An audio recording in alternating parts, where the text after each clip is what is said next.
Have you ever wondered why you swim to feel healthier? Yet every time you step out of the pool, your shoulders ache quietly, as if your body is gently protesting something. Many people over 60 have told me they love swimming. The water makes the body feel lighter. Breathing slows down. The mind relaxes. But strangely, after a few weeks or a few months, the shoulders begin to hurt. Not sharp pain, but a dull, lingering discomfort that doesn't quite go away. And then a familiar question arises. Am I too old to swim? Today, I want to share an important truth with you. The problem is not your age. It's how you breathe when you pull your arms. Before we go any further, leave me a comment and let me know. Have you ever experienced shoulder pain after swimming? Just yes or no. I read every single one. Why do shoulder joints in older adults hurt so easily when swimming? When we are younger, we rarely think about our shoulders. They work quietly, lifting, pulling, rotating, bearing load thousands of times a day without complaint. But after 60, the shoulder joints begin to speak up. Biologically, this is completely natural. The joint capsule becomes thinner. Cartilage loses elasticity. The shoulder's rotator cuff tendons, especially the rotator cuff group, are no longer as flexible as they once were. Just one repeated movement done incorrectly can cause force to concentrate in a small area of the joint instead of being evenly distributed. And that's when pain begins. Swimming, although an excellent exercise, places repetitive demand on the shoulders more than almost any other activity. Every stroke requires the shoulder to lift, rotate backward, then pull forcefully forward. When everything is coordinated, the shoulder is nourished. But if the breathing rhythm is even slightly off, the shoulder ends up doing the work of the entire body. Many biomechanics studies show that breathing directly affects muscle tension in the shoulders, neck, and upper back. When breathing is incorrect, the body responds by tightening up. And the shoulders are the first to take the hit. Common mistakes. How incorrect breathing damages the shoulders. I want you to picture a very familiar moment. You're swimming. Face down in the water, your arm begins to pull. In your mind, there's only one thought. Pull harder. And in that exact moment, you hold your breath. Holding your breath is a natural reflex when we exert effort. But for people over 60, this reflex can unintentionally trigger a dangerous chain reaction. When you hold your breath, the diaphragm stops moving, the chest stiffens, and the entire shoulder neck area locks up. The arm keeps pulling, but the shoulder loses its mobility. Force no longer flows smoothly. It gets trapped inside the joint. Another common mistake is breathing too late.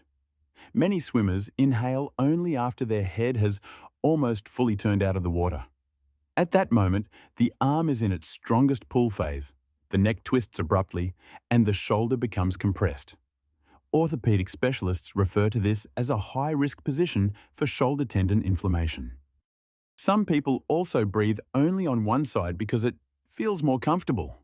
Over time, this causes one shoulder to work harder than the other, day after day, week after week. The pain doesn't come immediately, but eventually, it appears as a delayed warning. The golden principles: proper breathing while pulling the arms. Now we come to the most important part. And I want you to remember this. Breathing is not a secondary task in swimming. Breathing is the foundation. The first and most important principle is this. Exhale while your arm is pulling through the water. As your arm begins the pull, let your breath flow out slowly underwater. No need to blow hard. No need to force it. Just keep it steady. When you exhale, your body understands that it doesn't need to tense up. The shoulders relax, and the movement becomes smoother and more circular. The second principle: inhale quickly and gently when the arm exits the water. Inhaling is not a moment to grab as much air as possible. It's simply a small refill. Older adults don't need as much oxygen as young athletes. What we need is stability. The third principle is more philosophical. Let your breathing lead your arms, not your arms chase your breathing. When your breathing is slow and even, your arms naturally slow down. And when the arms slow down, the shoulders are safer. Many swim coaches who specialize in working with older adults agree on one thing. Speed does not protect you. Breathing does. Real-life comparison, the difference between incorrect and correct breathing. Imagine two people swimming side by side. The first swims fast. Their arms pull hard. Each time they breathe, their head lifts high out of the water. Their shoulders rise toward their ears. The neck stiffens. After a few laps, fatigue sets in. The second swimmer moves more slowly. Their arms extend long and light. With every pull, small bubbles flow steadily from their mouth underwater. When they turn their head, they take just enough air, then return smoothly to the water. Their shoulders stay low. Their neck doesn't twist sharply. If you asked physical therapists, they would tell you this. The second swimmer's shoulders experience far less stress, even though they swim longer. This is the paradox many older adults have never heard before. Swimming slower with proper breathing is far better for your shoulders than swimming fast with poor breathing. Simple breathing exercises, safe for people over 60. Before getting into the water, you can practice breathing on land. Stand upright, relax your shoulders. Mimic the arm pulling motion. As the arm pulls down, exhale. As the arm relaxes, inhale gently. Just a few minutes a day is enough for your body to start remembering this rhythm.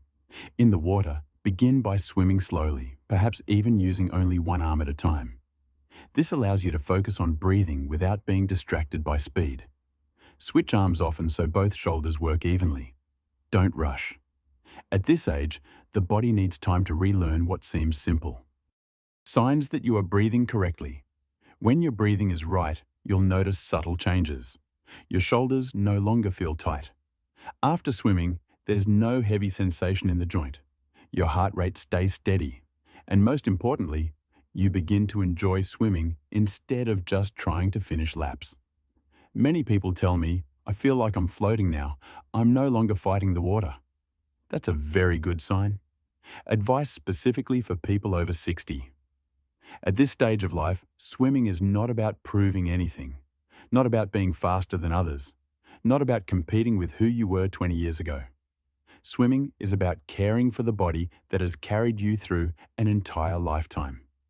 If your shoulder hurts, rest. Don't push through it. Pain is not a sign of effort. It's a signal asking to be heard.